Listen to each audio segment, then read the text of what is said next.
국민 여러분께 저같이 아무것도 아닌 사람이 이렇게 심려를 끼쳐서 진심으로 죄송합니다. 수사 잘 받고 나오겠습니다. 전직 영부인이 특검 수사 대상이 된 것도, 공개적으로 수사기관에 출석하게 된 것도 모두 이번이 처음입니다. 네, 김건희 국정농단 특검의 수사 개시 36일 만인 오늘 피의자 김건희 씨에 대해 구속영장이 청구됐습니다. 처음 의혹이 불거진 뒤에도 6년 가까이 제대로 된 조사 한 번 안 받았지만 특검 조사가 한 차례 이루어지자 하루 만에 영장이 청구된 건데요.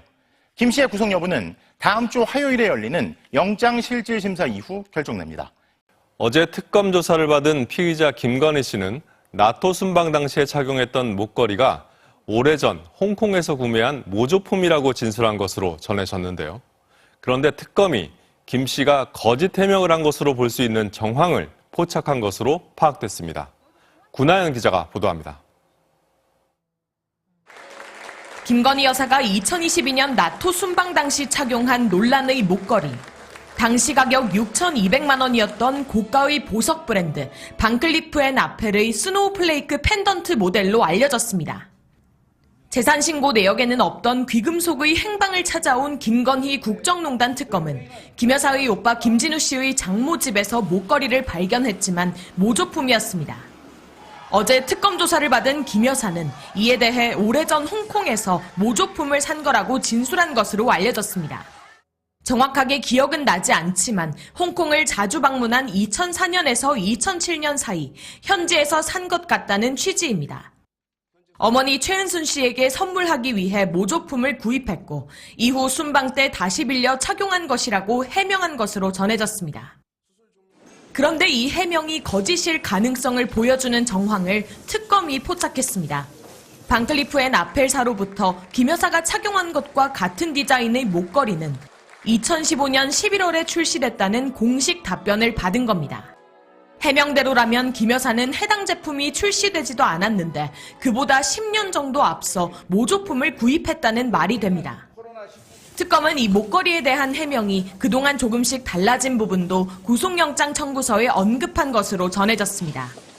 그간 대통령실과 김 여사 측의 해명이 지인에게 빌렸다, 모조품인데 어디에 있는지 모르겠다, 모조품인데 모친에게 줬다 등 조금씩 달라진 걸 두고 증거인멸 우려가 있다고 판단한 겁니다. 자, 김건희 특검 관련해가지고 하나만 좀 더 다뤄보도록 하겠습니다. 김건희의 범죄 혐의 가운데 가장 약한 게 목걸이 6천만 원짜리거든요. 이거 선행이라니까요. 선행에 가까워. 네, 그런데 이게 진짜 제일 약하잖아. 네. 그러다 보니까 김건희가 유일하게 입장을 내는 게 목걸이 관련한 것만 입장을 내고 있어요. 그것도 그렇네. 그렇거든요. 예, 그런데 물론 다 거짓말입니다. 예. 입장도 다 거짓말이야. 그런데 이게 재밌게 됐어. 김건희의 거짓말 때문에 구속될 가능성이 지금 굉장히 높아졌습니다. 아, 그래요? 내 목걸이 다루는 거 싫어하잖아. 아, 싫어. 왜 이렇게 신났어, 근데? 오늘 이거 무겁게 다뤄야 돼. 아, 그래요? 이거 굉장히 재밌습니다. 네. 자, 2022년 6월에 김건희가 나토 순방 나가서 6천만 원짜리 목걸이를 차서 이게 논란이 됐지 않습니까? 네. 그래서 이제 입장을 어제 다 정리했잖아. 6번 말 바꾼 거. 말 많이 바꿨어. 6번을 바꿨어요. 네. 6번을. 다 거짓말입니다. 그런데 이제 최종 버전, 거짓말의 최종 버전이 뭐였냐면 김건희가 해외에서 모조품을 사서 오빠에게 선물을 했고 네. 오빠에게 빌려서 내가 착용을 했고 맞아요. 그런 다음에 돌려줬다. 네. 요게 최종 버전이야. 요게 됐죠? 요게 이제 최종 버전이었습니다. 요거 재밌습니다. 근데 특검팀에서 아주 중요한 진술을 하나 받았습니다. 누구의 진술이냐? 네. 윤석열 정부 당시 대통령실에서 근무했던 사람의 진술인데요. 네. 그 진술 잠깐 보겠습니다. 자, 2022년 6월 나토 순방 전부터 김건희의 반클리프 아펠 목걸이 착용이 문제가 될 수 있다는 우려가 대통령실 내부에서 있었다. 이런 증언이 나왔고요. 예. 사실 요 증언 말고도 당시 대통령실 관계자가, 그러니까 김건희가 이걸 차고 나가면 좀 문제가 될 수 있으니까 이게 아는 사람은 알 거 아닙니까? 그러니까 그 옷 갈아입는 그 자리에서 이 누군지는 익명으로 나오는데요. 아니, 옷이 너무 이쁘니까 목걸이 안 해도 될 것 같은데요. 이렇게 얘기를 했대요. 그러니까 차지 말라는 의미죠. 그러니까 김건희가 내가 알아서 할게. 이렇게 또 답을 했다라고. 저기 이제 그 순방 전에는 뭐 영부인도 옷 같은 게 중요하니까 그렇죠. 미리 이렇게 입어보고 하나 봐. 그 과정에서 이건 너무 비싸니까 안 찼으면 좋겠다는 거야. 자, 그러니까 자 이제부터 시작입니다. 그럼 모조품이 아니었을 가능성이 엄청 높아지죠. 그렇죠. 맞죠? 모조품이 아닐 가능성 그쵸? 높고. 그러면은 증거인멸의 목적으로 모조품을 따로 구매를 해서 그렇죠. 오빠가 가방에 집어넣고 오빠의 장모 집에 갖다 놓은 게 됩니다. 증거인멸의 목적으로. 근데 실제로 오빠의 장모가 야, 이 가방 이거 나도 몰랐던 가방이야.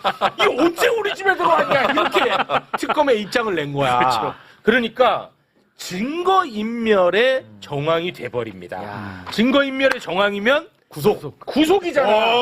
그러니까 김건희가 또 말을 바꿨어. 또 바꿨어 이번에. 소개를 해주세요. 아, 내가 모조품을 사서 오빠에게 선물했다는 그 보도 오보다 자세한 건 특검에서 밝히겠어요. 일곱 번째 근데 일곱 번째는 심지어 내용도 없어. 내용도 없어요. 그거는 좀 짜야 되나 봐. 시간이 필요한가 봐. 이제 큰일 났거든. 이거 진짜네. 요거는 구속사유 되는 거 아닙니까? 증거인멸. 야, 어떻게 보면 제일 작은 범죄 혐의 때문에 구속기간이 빨라졌어. 그러니까 일곱 번째 바꿨으니까 두 번만 더 거짓말해서 이제 구속으로 확실하게. 구를 좋아합니다. 구속. 검사들이 이제 구속영장 범죄 사실 쓸 때 사실은 뭐 막 무슨 굉장히 중대한 거 쭉 쓰다가 마지막에 저런 걸 꼭 넣어요. 왜냐하면은 증거인멸 이런 것들이 구속을 필요로 하는 사유에 굉장히 중요한 판단 기준이 되기 때문에 그러니까 저렇게 진술을 계속 바꾸는 것 자체가 굉장히 구속영장 발부 가능성을 높인다. 네. 그렇게 보여지거든요. 근데 저 사건에서 중요한 것은 목걸이가 지금 계속 이제 저도 이게 계속 이게 너무 많이 보도가 되는 것은 네. 왜냐하면 더 중대한 범죄들이 많았기 때문에 근데 이 목걸이뿐만이 아니라 이 전체적인 부분 김건희 관련해 가지고 뭐 많은 것들이 있잖아요. 네. 통일교에서 준 목걸이도 또 있습니다. 네, 그렇습니다. 그 문고리 3인방을 구속해야 된다. 문고리 3인방 중에서 지금 한 명이 변심했다는 지금 거거든요. 흔들리고 있어요, 한 명이. 그러니까 이 세 명은 알선 수재라든가 아니면 증거인멸이라든가 아니면은 뭐 여러 가지 그 청탁 관련해서도 같은 공범이 될 수 있어요. 그래서 지금 문고리 3인방을 구속하면 이 전모가 다 드러날 수 있다. 김건희 그건 그런 것 목걸이뿐만이 아니라. 예. 그래서 저는 이 세 명을 우선 특검이 좀 주력해서 네. 수사를 좀 했으면 좋겠습니다. 아유, 고맙습니다. 한 명이 지금 흔들리나 봐. 맞아. 그런 저 기사 봤어요. 흔들리는 분은 또 저한테 위인되죠?